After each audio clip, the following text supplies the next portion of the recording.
సంవత్సరాల తరబడి ఎన్ని మందులు వాడినా మీ మోకాల నొప్పులు తగ్గట్లేదా? ప్రాణ పెయిన్ క్లినిక్ లో అత్యాధునిక చికిత్స.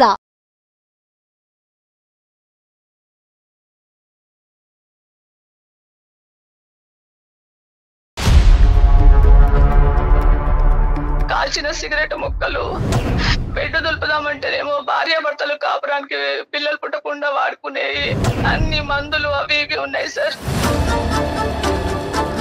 ఈ విషయం మా ఆయనకు తెలిసి గుండె పగలు ఎక్కడి నుంచి చచ్చిపోతాడు సార్ మా ఆయన.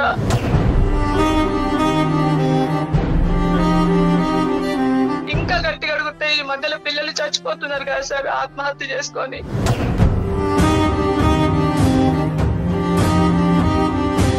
అమ్మా ప్రియాంక, నేను రామారావునమ్మా, నాన్నగారు వాళ్ళ స్నేహితుడిని. చిన్నప్పుడు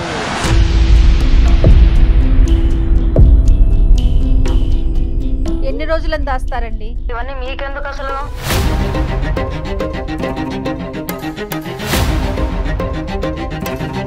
నేను ఎలాగైనా ఉంటాను, అది అడిగే రైట్స్ మీకు లేవు. పోనీ మీ అమ్మగారికి ఉన్నాయమ్మా? ఇది ఒక జీవితంలో ఏంటంటే, నాన్నగారు అప్పుడు హార్ట్ అటాక్ వచ్చినప్పుడు నాన్నగారికి బైపాస్ సర్జరీ అవటం అనేది ఎంత పెద్ద షాకో, మీ అమ్మగారికి ఈ రోజు నీ రూమ్ లో చూసినటువంటి ఈ సంఘటన కూడా అంత పెద్ద షాక్ గురవుతున్నారు. ఇంకా చూస్తున్నాను, నా రూమ్ లో అంటున్నారు. ఏం కనిపించింది అసలు నా రూమ్ లో? అంత పెద్దగా ఏమున్నవి చూడండి, ఏముంటాయి అసలు చూడడానికి? ఏమున్నాయంట అసలు? కానీ నీకు అమ్మ నాన్న ఎప్పుడు గుర్తు రాలేదా అమ్మ పనులు చేసేటప్పుడు? ఎంత ప్రాణంగా పెంచుకున్నావమ్మా నిన్ను. నాన్నకి విషయం చేస్తే బతుకుతాడు అనుకున్నావా అమ్మా? అంటే ఒక అమ్మాయి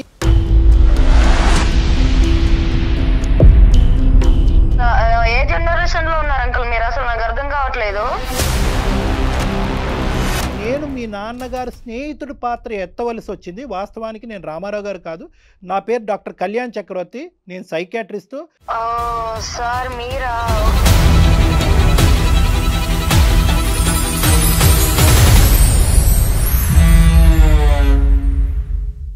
అత్యాధునికమైన టెక్నాలజీతో ఫెర్టిలిటీ ట్రీట్మెంట్ అందిస్తోంది మెడిసి IVF. మెడిసి హాస్పిటల్ సమర్పించు అందమైన జీవితం కార్యక్రమానికి స్వాగతం. నమస్తే కళ్యాణ్ గారు. నమస్తే జయ గారు. ఈరోజు ఎపిసోడ్లో ఒక తల్లి ఆవేదన అండి. అయ్యో, నా బిడ్డ నాకు కాకుండా పోతుంది. ఏదో అంటారు చూడండి, కరవమంటే కప్ప కోపం, విడమంటే పాము కోపం అన్నట్లుగా మాట్లాడితే ఏదైనా చేసేసుకుంటుందేమో, చెప్పాలి కానీ చెప్పలేము, కానీ మాట్లాడితే ఏమైపోతుందో అని చాలా, అంటే అసలు నేను చూస్తే నాకైతే కళ్ళల్లో నీళ్లు తిరిగినాయి. మరి ఫోన్ చేసేస్తానండి, నెంబర్ ఇచ్చారు, ఒకసారి అర్జెంటుగా మీరు మాట్లాడాల్సిన పరిస్థితి ఇది. ఈరోజు పిల్లలు ఎట్లా ఉన్నారంటే కళ్యాణ్ గారు, చాలా ఫాస్ట్గా ఉండటం ముఖ్యమే కానీ సూపర్ ఫాస్ట్ అయిపోతున్నారండి. మినిమం ఎథిక్స్ కానీ ఏమీ కనిపించట్లా. పిల్లలు ఈ రోజులు ఆడపిల్లలనే ఉన్నారు, మగ పిల్లలనే ఉన్నారు. హలో, లక్ష్మి గారండి? అవును మేడం. నమస్తే అండి, నేను జయాని అందమైన జీవితం ప్రోగ్రామ్ నుంచి కాల్ చేస్తున్నా. నమస్తే మేడం. నమస్తే అండి, మీ మెయిల్ చూసానండి. డాక్టర్ గారు ఉన్నారు, డాక్టర్ కళ్యాణ్ చక్రవర్తి గారు. నమస్తే సార్. మీరు ఒకసారి మాట్లాడండి. ఏం పేరమ్మా? లక్ష్మియా? లక్ష్మి సార్. నమస్కారం లక్ష్మి గారు, చెప్పండి అమ్మా. పెళ్ళై చాలా సంవత్సరాలు అయింది మేడం. 10-15 సంవత్సరాలైనా కూడా నాకు పిల్లలు పుట్టలేదు మేడం. ఓకే. ఆ తర్వాత భగవంతుడి దయ వల్ల నాకు ఒక పాప పుట్టింది మేడం. సంతోషం. ఆ పాపను మేము చాలా ప్రాణంగా పెంచుకున్నాం మేడం. నేను, మా ఆయన, ఇంకా మా ఆయననైతే అసలు కాలు కింద పెట్టకుండా పెంచిండు మేడం పాపని. అదే లేక లేక కలిగింది కదా, అంత ప్రేమగా పెంచుకొని ఇంటర్ వరకు మా దగ్గర పెరిగింది మేడం అమ్మాయి. ఇంటర్ తర్వాత ఇంకా పై చదువుల కోసం వేరే దగ్గర జాయిన్ చేద్దాము, బీటెక్ అట్లా చేయించేసి అని చెప్పేసి వేరే హాస్టల్లో జాయిన్ చేశాం మేడం. ఎక్కడమ్మా, ఎక్కడ జాయిన్ చేశారు? ఏ ఊరు? బెంగళూరు. మీరు ఎక్కడ ఉంటారు? మేము ఇక్కడ వైజాగ్. తర్వాత ఎప్పుడైతే అక్కడికి షిఫ్ట్ అయిపోయిందో, ఏది బెంగళూరు, ఈ పై చదువుల కోసం ఎప్పుడైతే మేము ఇక్కడ నుండి పంపించేసామో, అక్కడ స్నేహితులు, అక్కడ వాతావరణం ఉంటది సార్, కల్చర్ ఏంటిదో మనకు తెలియదు, దూరంగా ఉన్నాం కదా సార్. ఫ్రెండ్స్ ఫ్రెండ్స్ వల్ల అట్లా చెడిపోయే అవకాశాలు కూడా ఉన్నాయి. మనకు తెలీదు. బాగుండాలమ్మా, తినాలి, జాగ్రత్తగా ఉండాలి, ఎర్లీగా పడుకోవాలి, మనం ఇవన్నీ జాగ్రత్తలు చెప్తాం తల్లిగా. ఎంత చెప్పాలో అంత చెప్పుకుంటూ వచ్చాం. చదువు అయిపోయింది, జాబ్ లో జాయిన్ అవుతానండి. జాబ్ లో జాయిన్ అవుతానంటే సరే అని జాబ్ లో జాయిన్ అయిన తర్వాత మళ్ళీ ఒక రోజు వెళ్ళాల్సి వచ్చింది. అమ్మాయి బర్త్డే వచ్చింది. పుట్టినరోజు వస్తే మా ఆయనకి హార్ట్ ఆపరేషన్ అయింది మేడం ఇక్కడ. నేను ఎలాగో వెళ్ళలేను కదా, పాపని చూసిరా, సర్ప్రైజ్ ఇచ్చిరా, గిఫ్ట్లు కొనిచ్చేసి కొన్ని డబ్బులు ఇచ్చిరా అని నన్ను పంపించాడు మేడం. నేను వెళ్ళాను మేడం అక్కడికి. బెంగళూరు వెళ్ళారా? సర్ప్రైజ్ ఇద్దామని వెళ్ళాను. అదేలే సర్ప్రైజ్ ఇద్దామని అక్కడికి వెళ్ళేసరికి లాక్ వేసి ఉంది. మీరు వెళ్ళినప్పుడు తాళం వేసి ఉంది. అదేంటి హాస్టల్ రూమా లేదంటే పాప ఏమైనా విడిగా ఫ్లాట్ తీసుకుందా? ఫ్లాట్ తీసుకొని ఉంది సార్. పాప పోయేసరికి తాళం వేసి ఉందని నేను ఫోన్ చేశాను సార్ పాపకి. ఫోన్ చేస్తే ఎక్కడున్నావమ్మా అంటే నేను ఆఫీస్ దగ్గరలో ఉన్న మమ్మీ, సెల్ఫ్ లో ఉంది, కీ తీసుకొని నువ్వు లోపలికి వెళ్ళు అని చెప్పింది. నేను వస్తాను అని. కీ అక్కడే దగ్గర ఎక్కడో సీక్రెట్ సెల్ఫ్ లో పెట్టింది. ఎప్పుడన్నా వాళ్ళు ఫ్రెండ్స్ వస్తారేమో తీసుకొని వెళ్ళడానికి నేను అనుకున్నాను. లాక్ తీద్దామని లాక్ తెరిచి చూశాను సార్. లోపలికి వెళ్ళాను. లాక్ తెరిచి చూసేసరికి నా మైండ్ మొత్తం బ్లాక్ అయిపోయింది సార్. అక్కడ అంతా చూడకూడని అన్ని ఉన్నాయి సార్. అక్కడ ఇటు చూస్తేనేమో మందు బాటిల్స్, అటు చూస్తేనేమో కాల్చిన సిగరెట్ ముక్కలు, బెడ్ దులుపుదామంటేనేమో భార్యాభర్తలు కాపురానికి పిల్లలు పుట్టకుండా వాడుకునే అన్ని మందులు అవి ఇవి ఉన్నాయి సార్. చూసేసరికి ఇక నాకు మొత్తం కళ్ళు తిరిగిపోయింది సార్. ఈ విషయం మా ఆయనకు తెలిసి గుండె పగలు అక్కడి నుంచి చచ్చిపోతాడు సార్ మా ఆయన.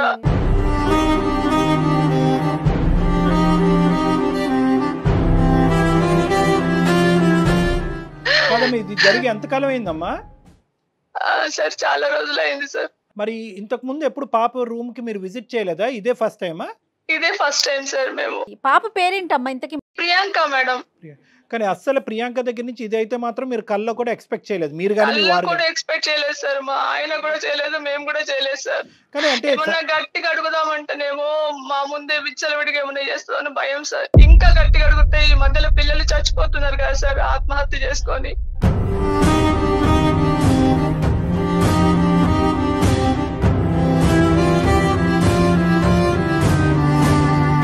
ఇలా ఏం అడుగుతాం సార్? ఆయనకు తెలిసేది ఉంటే పరువు కోసం ప్రాణం ఇచ్చే మనిషి సార్. ఆయన ఇట్లా ప్రాణం తీసుకుంటాడు, లేకుంటే ప్రాణం తీస్తాడు సార్ ఆయన. ఓకే, అతను కూడా ఇమోషనల్ అన్నమాట. కాదమ్మా లక్ష్మి, ఇప్పుడు ఎప్పుడైనా ఫోన్లో మాట్లాడినప్పుడు కానీ వీడియో కాల్ చేసినప్పుడు కానీ పాప పరిస్థితి ఎలా ఉండేదమ్మా? అంటే ఏమన్నా ఇలాంటిది జరుగుతుంది అనేటువంటి కొద్దిపాటి అనుమానం కూడా మీకు రాలేదు? అనుమానం రాలేదు సార్. ఎందుకంటే అంత నమ్మకంగా పంపించాము. మన పిల్లల మీద ఎంత ప్రేమ నమ్మకం పెట్టుకుంటాం సార్ చెప్పండి. మా పాప అట్లా పోయింది అంటే అంత అపనమ్మకంతో మనం మాట్లాడం కదా సార్. వీడియో కాల్ చేసినా మామూలుగానే ఉంది సార్ ఆమె. కానీ కాదమ్మా, అడిగి వాస్తవాలు తెలుసుకోకపోతే ఇంతే ఉందా లేదంటే ఇంకా ఎంత లోతుందో మనకు తెలియాలి కదమ్మా. ఇప్పుడు మీరు అడగకుండా ఎలా ఉంటారు? ఎన్ని రోజులని దాస్తారండి? ఇప్పుడు ఇది ఏంటంటే కేవలం ఒక అలవాటు అనే పరిధిలో ఉందా లేదంటే నేరం అనే పరిధిలోకి వెళ్ళిందా? అంటే ఇంకా ఏమన్నా నా ఉద్దేశం ఏంటంటే ఇంకా డ్రగ్స్ గిగ్స్ ఇలాంటివి ఏమైనా ఉన్నాయా? ఇంకా నేను అడిగే ప్రయత్నం చేయలేదు సార్. అందుకనే మిమ్మల్ని సంప్రదించానండి. ఎలాగైనా మీ ద్వారా నాకు న్యాయం జరగాలి. మా భార్య భర్తలకు మళ్ళీ మా కూతురు మా దగ్గరకు రావాలి. మేము తల్లిదండ్రులుగా ఆ ప్రేమ మళ్ళీ పొందాలి అనే ఆవేదన సార్. అయ్యో లేదమ్మా, నువ్వు ఓదార్చుకోమ్మా. అంటే మీ వారికి ఇంకా తెలియదమ్మా ఇదంతా? మా వారికి తెలియదు సార్. ఒకవేళ తెలిస్తే అక్కడే మంచాలో లేకుండా పడతాడు, అక్కడే చచ్చిపోతాడు సార్ మా ఆయన. అయ్యో లక్ష్మి గారు, అట్లా ఏం కాదు లక్ష్మి గారు, ఉండండి. ప్రతి సమస్యకి ఒక పరిష్కారం ఉంటుంది. Don't worry. రూమ్ వరకు వెళ్ళేంత వరకు చాలా గట్టిగానే మాట్లాడింది. కానీ ఒక్కసారి రూమ్లోకి ఎంటర్ అయిన తర్వాత ఆవిడ చూసినటువంటి సన్నివేశం, అమ్మ ఒక్కటి నాకు ఒక చిన్నపాటి అనుమానము, ఆలోచన. ఇవన్నీ కూడా మీ అమ్మాయే చేసిందంటానికి ఏంటి? అంటే వేరే ఫ్రెండ్స్ ఎవరు అంటే చిన్న light at the end of the tunnel అంటారు కదా, చిన్న గోరంత దీపం చిన్నది. బహుశా ఏమన్నా ఫ్రెండ్స్ వచ్చి అది వాడటమా లేదంటే వేరే వాళ్ళకి ఎవరికైనా రూము ఏదైనా సబ్లీజ్ లాంటికి ఇచ్చి ఎవరైనా ఫ్రెండ్స్కి ఇచ్చి వాడుకోవటం వల్ల అలా ఏర్పడింది అనేది ఒక చిన్న. ఎందుకంటే మీరు మొదటి నుంచి మీ అమ్మాయి క్యారెక్టర్ గురించి చెప్తూ అద్భుతంగా ఉంది, మా అమ్మాయికి మించిన వాళ్ళు ఎవరు లేరు అంటున్నారు. అలాంటి అమ్మాయి ఇలాగ కేవలం వైజాగ్ నుంచి బెంగళూరు వచ్చి ఇంత మార్పు చెందుతుందా?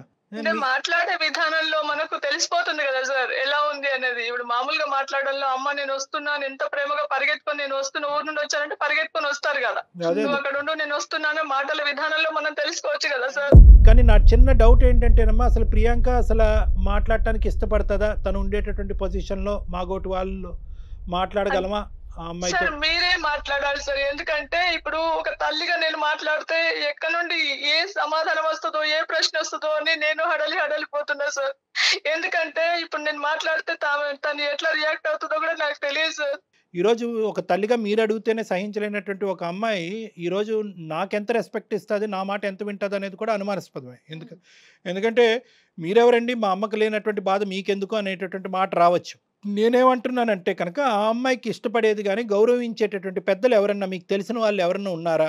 ఆ అమ్మాయి డైరెక్ట్గా మనం ఇలాగ డాక్టర్ అని చెప్తే కనుక, సైకాట్రిస్ట్ అని చెప్తే కనుక ఏ విధంగా రియాక్ట్ అవుద్దో మనం ఊహించుకోలేము. కాబట్టి అట్లీస్ట్ మీ వారి యొక్క స్నేహితుడో పెద్దనానో లేదంటే ఫ్రెండ్ ఏదో విధంగా చెప్పండి సార్. మా ఆయన ఫ్రెండ్ అని అలా మొదలు పెడదాం సార్. ఏంటి మీ ఆయన గారి ఫ్రెండ్, పాపకు తెలిసినటువంటి మీ ఆయన గారి ఫ్రెండ్ పేరు ఏదన్నా ఉందా?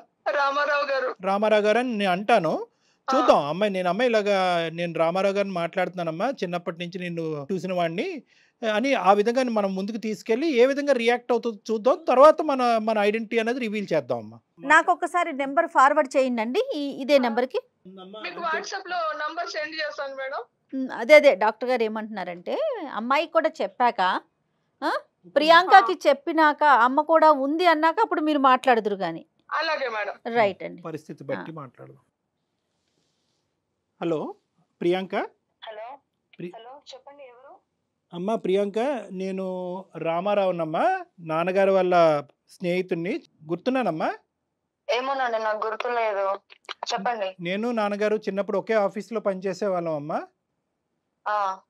ఎలా ఉన్నావు తల్లి? బానే ఉన్నాను, చెప్పండి మీరు ఎలా ఉన్నారు? నాన్నగారికి ఈ మధ్యన ఆరోగ్యం బాగాలేదు తెలుసు కదా. అవును. హార్ట్కి సంబంధించినటువంటి ఇష్యూ ఒకటి ఉండే కదమ్మా.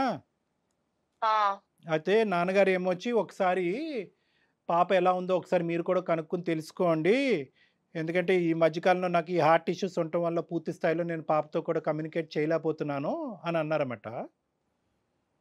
సో అందు గురించి నేను నెంబర్ ఇస్తే కనుక నేను మాట్లాడుతున్నాను. ఎలా ఉన్నావమ్మా? మొన్న మా మమ్మీ వచ్చింది, చూసింది, వెళ్ళారు కదా, ఇంకేంటి తెలిసిందే కదా. అదేనమ్మా, అమ్మతో కూడా మాట్లాడటం జరిగింది నాన్న. అమ్మతో కూడా మాట్లాడితే అమ్మ ఏమో వచ్చి కొద్దిగా బాధపడింది అనమాట. అంటే తను రూమ్కి వచ్చినప్పుడు నువ్వు లేవంట. సరే ఎక్కడో ఫ్రెండ్ ఇంటికో బయటకో ఎక్కడికో వెళ్ళి ఉంటావు అన్నట్టుగా అమ్మ అనుకుంది. లోపలికి వెళ్ళింది, ఆ తాళం అక్కడే పెట్టేవంటగా లోపలికి వెళ్ళింది అమ్మ. అయితే అక్కడేవో కొన్ని చూడకూడనివన్నీ చూసి అమ్మ చాలా మనస్తాపం చెంది ఒక డిప్రెషన్లోకి వెళ్ళి నాకు చెప్పిందమ్మ. నాకు కూడా ఫోన్ చేసి చెప్పింది. అంటే నాన్నగారి వరకు ఈ సబ్జెక్ట్ ఇంకా మనం పట్టుకెళ్ళలేదు, ఎందుకంటే నాన్నగారు ఉండేటటువంటి పరిస్థితి బట్టి ఇప్పుడు అతనికి ఈ పరిస్థితిలో ఇది తీసుకెళ్ళి చెప్తే కనుక బాగుండదు అన్నట్టు. ఇవన్నీ మీకెందుకు అసలు?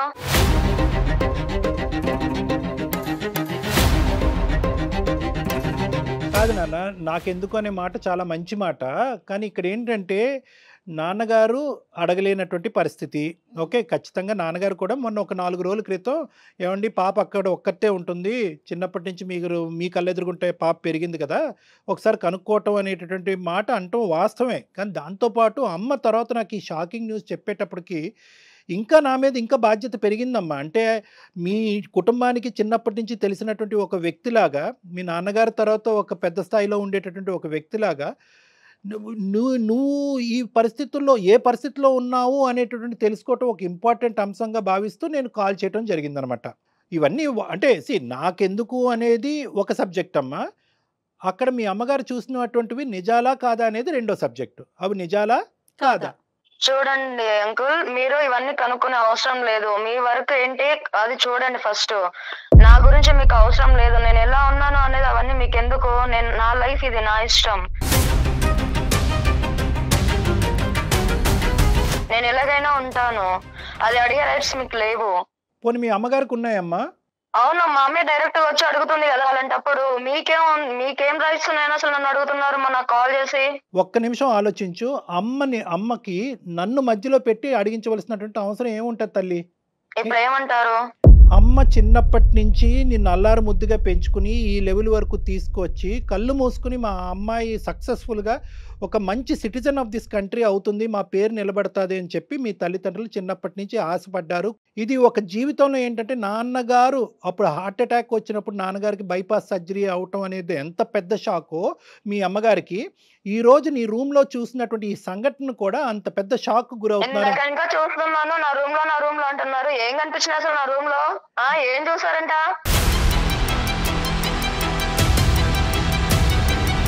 అంత పెద్దగా ఏమున్నవి చూడండి, ఏముంటాయి అసలు చూడడానికి? ఏమున్నాయంట అసలు? కాదమ్మా, మందు బాటిల్ కనిపించడం నిజం కాదా? మందు బాటిల్ అది కామన్, ఎవరైనా తాగుతారు, దాంట్లో డిఫరెంట్ ఏముంది? సిగరెట్ ముక్కలమ్మా?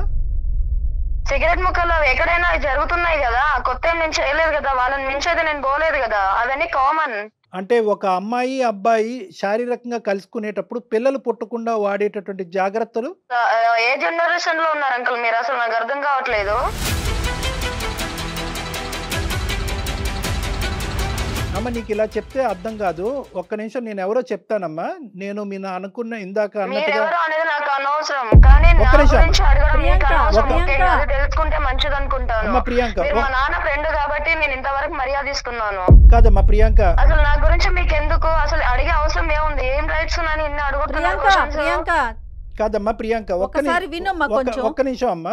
బహుశా ఏంటంటే నేను ఇందాక బహుశా నువ్వు ఆన్సర్ చేయవేమో మా ఫోన్ కాలు, నేను ఎవరు అని చెప్తే కనుక మీ అమ్మగారు మాట్లాడేటటువంటి పరిస్థితి ఎలాగానూ లేదు. ఎందుకంటే కనుక మీ అమ్మగారు చాలా భయపడుతున్నారు ఇప్పుడు ఉండే పొజిషన్లో. ఒక్క 2 నిమిషాలు నేను చెప్పేది విన్నాను.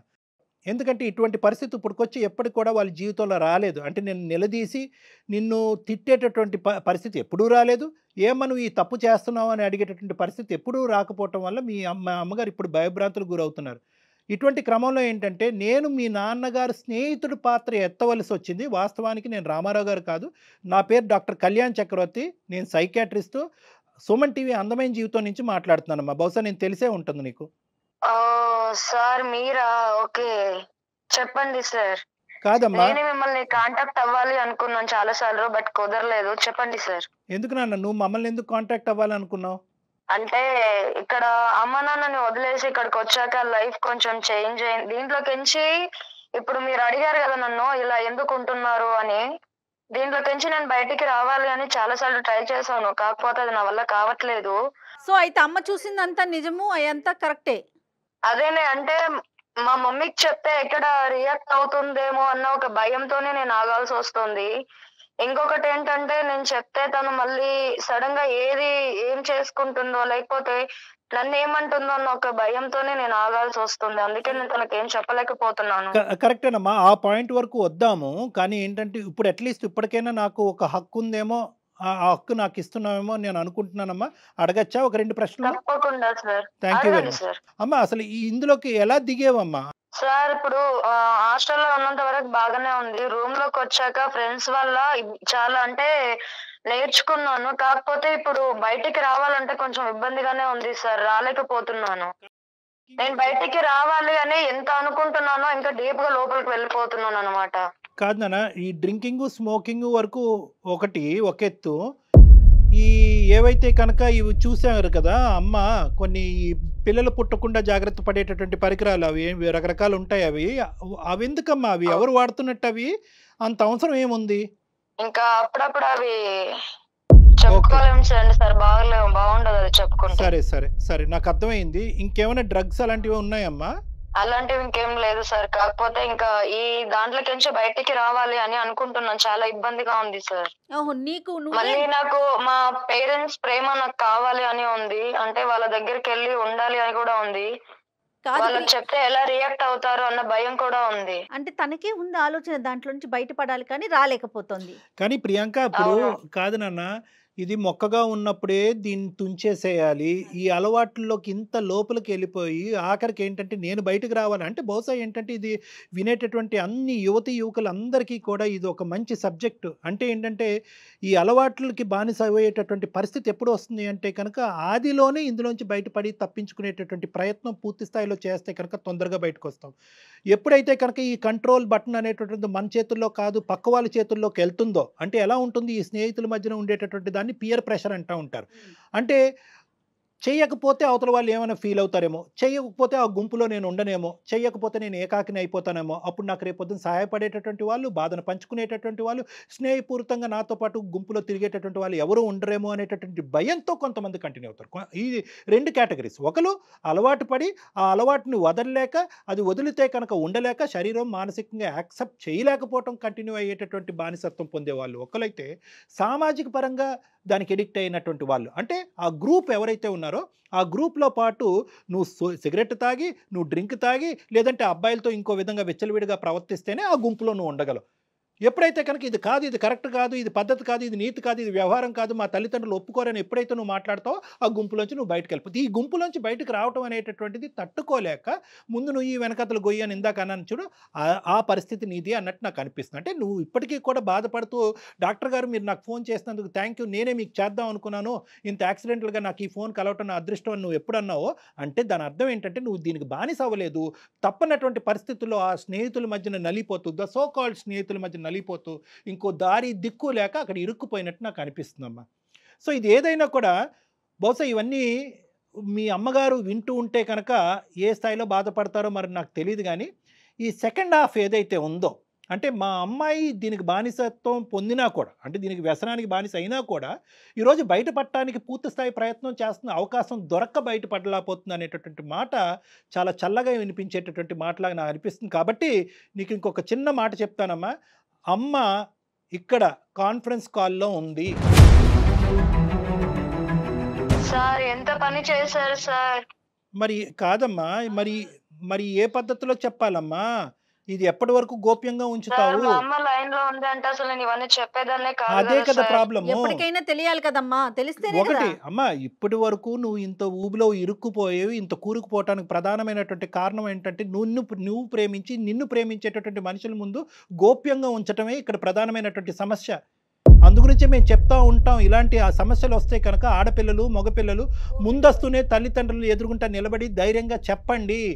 తల్లిదండ్రులు అర్థం చేసుకునేటటువంటి పొజిషన్లో ఉంటారు. ఆఖరికి నేను ఈరోజు మీడియేషన్ చేస్తూ మీ అమ్మగారు నీ కమ్యూనికేట్ చేయలేకపోతున్నారు, నువ్వు మీ అమ్మగారు కమ్యూనికేట్ చేయలేకపోతున్నావు అనే పరిస్థితి రావటం వల్ల నేను మీడియేషన్ చేసి ఇక్కడ చెప్తే ఈరోజు మళ్ళీ నువ్వు పాత కథే పాడుతున్నావు.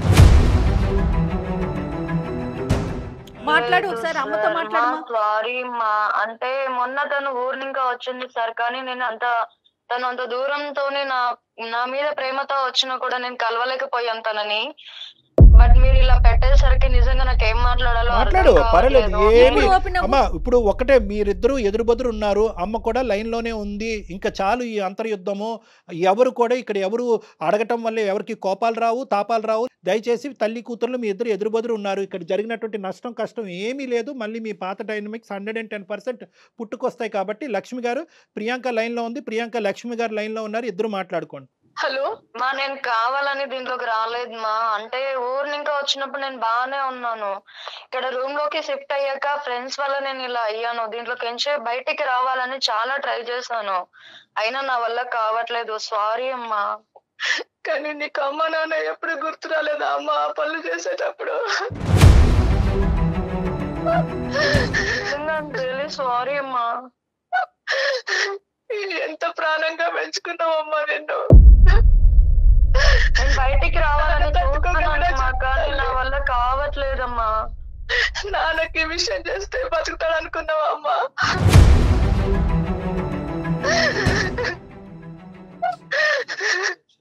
ఏడు వద్దు. ఇప్పుడు నేను మళ్ళీ నాకు ఒక అవకాశం ఇవ్వమంటున్నాను నిన్ను. నాకు ఈ జాబ్ కూడా వద్దు, నాకు ఈ రూమ్ కూడా వద్దు, నేను మళ్ళీ వచ్చి మీ దగ్గరే ఉంటాను. నేను ఇవన్నీ మానేసి వద్దాం అనుకుంటున్నానమ్మా. ఇంకా దీంట్లోకి నుంచి బయటకు రావడానికి నేను ట్రై చేస్తాను.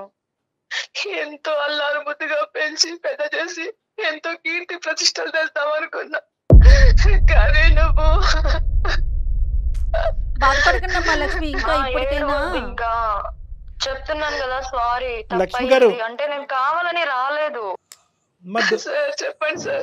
తల్లి బంగారు తల్లి ఒక లక్ష్మి గారు, ఎంతమంది తల్లిదండ్రులకి అంటే ఇటువంటి సన్నివేశం చూసిన తర్వాత, నాగోటు వాళ్ళు మాట్లాడిన తర్వాత ఎంతమంది ఆడపిల్లలు కానీ అబ్బాయిలు కానీ ఈ విధంగా రియలైజ్ అయ్యి మళ్ళీ అమ్మ నాన్న ముందు క్షమాపణ అడగటం. నేను మాట్లాడినటువంటి పావు గంటలోనే క్షమాపణ అడగటము. వాస్తవానికి ఏంటంటే కనుక నేనేదో ఇష్టం ఉండి కోరిక పుట్టి అటువైపు పరిగెట్టలేదమ్మా, తప్పకి ఇరుక్కుపోయినటువంటి ఒక దరిద్రగొట్టి పరిస్థితి.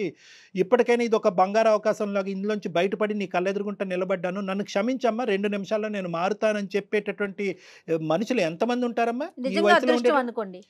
ఈ వయసులో ఎంతమంది ఉంటారు తల్లి?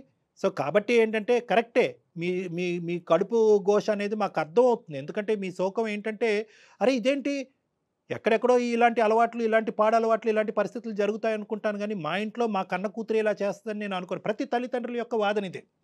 ఏమనుకుంటారంటే పేపర్లో చూస్తారు, టీవీలో చూస్తారా, అది ఎక్కడోలే ఏదో ఎక్కడో పాడైపోయినటువంటి పిల్లలో, లేదంటే తల్లిదండ్రులు పట్టించుకున్నటువంటి పిల్లలో, లేదంటే అల్లారి ముద్దుగా విపరీతమైనటువంటి ముద్దిచ్చి అడగకుండానే విపరీతంగా ఇచ్చేటటువంటి కుటుంబాల్లో పుట్టినటువంటి పిల్లలు దారి తప్పి గాడి తప్పి ఇలా ప్రవర్తిస్తారని అనుకుంటారు.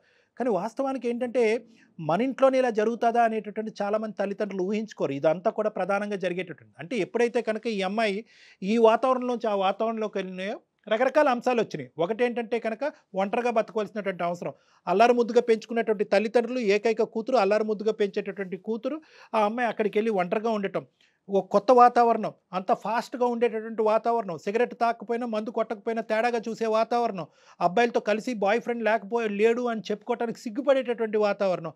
సో ఇటువంటి వాతావరణంలోకి వెళ్ళేటప్పటికీ ఆ అమ్మాయి ఏమనుకుందంటే ఇదే నార్మేమో, ఇది సాంప్రదాయమేమో, నేనే ఇప్పుడు దాకా నూతులో కప్పలాగా ఉన్నానేమో, ఇది వాస్తవమైనటువంటి ప్రపంచమేమో, ఈ ప్రపంచానికి నేను ఎస్ చెప్పకపోతే కనుక ఈ ప్రపంచం నాకు నో చెప్తాదేమో అనేటటువంటి భయంతో దిగినటువంటి ఒక బానిస అమ్మాయి.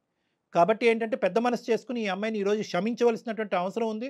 ఒకప్పుడు ఇదే తత్వం కానీ ఇదే ఆలోచన శైలి కానీ కొద్దిపాటి కంటిన్యూ అవుతే కనుక నేను ఆ అమ్మాయి కౌన్సిలింగ్ చేసి ఆ అమ్మాయి మనసు మార్చి మళ్ళీ ఇటువంటి తోవలోకి వెళ్లకుండా నేను కాపాడగలిగేటటువంటి వ్యక్తిని అవుతానమ్మా. లక్ష్మి గారు, ఇలాంటి వాళ్ళ సలహాలు సూచనలు మాలాంటి తల్లిదండ్రికి మేము కన్నా పిల్లలకి చాలా అవసరం సార్. ఎందుకు నా బాధ కట్టలు తెంచుకునే దుఃఖం ఎందుకు వచ్చిందంటే సార్, ఇక్కడ మీకు ఒక్క విషయం చెప్పాలి సార్. చెప్పండమ్మా. తప్పకుండా. ఎన్నో ఏళ్లుగా అంటే ప్రదక్షిణాలు, పూజలు, వ్రతాలు చేయగా పుట్టిన అమ్మాయి కాబట్టి ఇంత దాకా తెస్తుందని అనుకోలేదు సార్. ఆ దుఃఖం వల్లనే ఈ ఏడుపు, ఈ బాధ ఇదంతా వస్తుంది సార్ నాకు. దేవుడు వరవిస్తూనే శాపించాడు అనేటువంటి పరిస్థితి. అమ్మ ప్రియాంక సార్ చెప్పండి సార్. నేను ఇప్పటికీ కూడా అమ్మకి దొరికాను కాబట్టి మారేను అనేటటువంటి ప్రియాంక కాదని నేను అనుకుంటున్నాను. అదేం లేదు సార్, నేను మా అమ్మ దగ్గర చెప్పాలని అనుకున్నాను, బట్ మీ వల్ల తెలిసింది, మంచిదే అయ్యింది నాకు. నిజంగా ఐఎమ్ రియలీ సారీ అమ్మా. సరే నాన్న, ఓకే, సారీ, ఓకే. తక్షణ కర్తవ్యం ఏంటంటే కనుక మళ్ళీ ఎక్కడ చెప్పా పెట్టకుండా పెట్టిబేడ సర్దుకుని వెనక్కి వచ్చేసి ఇక్కడ ఇంటికి వచ్చిన తర్వాత, వైజాగ్ వచ్చిన తర్వాత కావాలంటే వాళ్ళకి నోటీస్ పంపించి జాబ్కి రిజిగ్నేషన్ పెడితే కానీ అక్కడ మొత్తానికి డిక్లేర్ చేయొద్దు ఆ గుంపుకి. అర్థమైందా? బాబు వెళ్తున్నా గుడ్ బై, అమ్మ వెళ్తున్నా గుడ్ బై అని చెప్పారు అనుకో, అందరూ నిన్ను చుట్టుముట్టేస్తారు, సాయంత్రం పబ్బుకు పట్టుకెళ్ళిపోతారు. కాబట్టి నేనేమంటున్నానంటే ఎవరికి చెప్పకుండా నీ దారి నువ్వు నీట్గా సర్దుకుని వెనక్కి వచ్చేసాయి, లేదంటే మళ్ళీ నిన్ను ఇన్ఫ్లుయెన్స్ చేస్తారు వాళ్ళు. చిప్పుగా వచ్చేసేయాలని అది డాక్టర్ గారు చెప్పే సలహా. మీ ఇద్దరికి మేము పాదాభివందనం చెప్పుకుంటున్నాము. మీ వల్లనే నా కూతురు నాకు దక్కింది. మీకు చాలా చాలా ధన్యవాదాలు సార్. థ్యాంక్ యూ అండి, థ్యాంక్ యూ. ఇంకా బాధపడకండి, తను హ్యాపీగా తిరిగి వచ్చేస్తుంది, చక్కగా ఉండండి. అలాగే సార్, అలాగే. Thank you sir, thank you so much sir. Thank you అమ్మా. కానీ ఇంత ఫాస్ట్ గా ప్రియాంకలో మార్పు వస్తుందని ఎక్స్పెక్ట్ అయితే తనకుందా ఆలోచన. మార్పు కోరుకుంటున్న వాళ్ళకి మార్పు తొందరగా వస్తుంది మేడం. ఇక్కడ మీరేం చేయక్కర్లేదు, అంతేనా కళ్యాణ్ గారు? అంతే, ఇక్కడ మనం చేయవలసినటువంటిది ఏమీ లేదమ్మా. ఎటొచ్చి ఏంటంటే ఫ్యూచర్లో ఇటువంటి పిల్లలు ఏంటంటే మళ్ళీ ఒక ప్రపంచంలోకి వచ్చారనుకోండి, వీళ్ళ యూజువల్గా వాళ్ళ సైకాలజీ ఎలా ఉంటుందంటే ఆ గ్రూప్లోంచి నేను బయటపడ్డాను కాబట్టి బహుశా ఏమీ కాదు, ఇంకో గ్రూప్ ఇంకో ఆలోచనతో ఇంకో యాంగిల్లో మళ్ళీ వీళ్ళ దగ్గరికి రావచ్చు. సో కాబట్టి ఏంటంటే కర్తవ్యం ఎప్పుడు చూసుకుంటూ ఉండాలి. అంటే కర్తవ్యం అంటే first realization of responsibility, ROR అంటూ ఉంటారు, పిల్లలందరికీ చెప్తూ ఉంటాను నేను. రియలైజేషన్ ఆఫ్ రెస్పాన్సిబిలిటీ, మీ బాధ్యత ఏంటి, మీ వయసు ఏంటి, మీ బాధ్యత ఏంటి, మీ తల్లిదండ్రులు మీ దగ్గర నుంచి ఏం కోరుకున్నారు, ఈ రెస్పాన్సిబిలిటీ రియలైజ్ అయ్యేంత వరకు ప్రియాంక లాంటి వాళ్ళు చాలామంది రావచ్చు, వాళ్ళు వచ్చేటటువంటి మార్పు మాత్రం పర్మనెంట్ కాదు. సో ఈ రియలైజేషన్ రావాలి, అది తెప్పించడానికి కొన్ని కౌన్సిలింగ్ సెషన్స్ అనేది యూజువల్గా చేస్తూ ఉంటాం. ప్రియాంకకి ఏం అవసరం పడకపోవచ్చమ్మా. రైట్ అండి, థ్యాంక్ యూ కళ్యాణ్ గారు. నమస్తే.